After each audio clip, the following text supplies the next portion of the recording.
ભક્તિ કરવાની ઈચ્છા ધરાવતા હોય ને તો બારેજા ધામમાં પલાઠી વારીને બેહી જજો.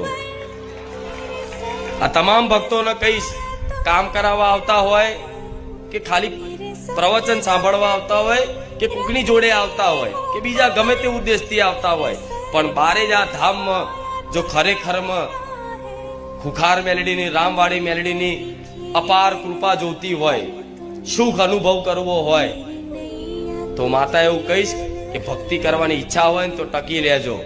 6-12 મહિના નહીં થાય અને એવી વસ્તુ આલીશ કે ક્યારે તમારા જીવનમાં માગણી નહીં રહે. વગર માગે બધું જ પૂરું થાય. હજુ તમને વિશ્વાસ નહીં થાય આ વાતનો કે માતાજીને શું સમજો છો તમે? વગર માગે બધું પૂરું થાય. બધું. તમે જે પરિવારની ચિંતા કરો છો કે મારા પરિવારમાં આટલા સભ્યો છે, માં એમના લીધે હું દુઃખી થઉં છું, માં એમનું ભરણ પોષણ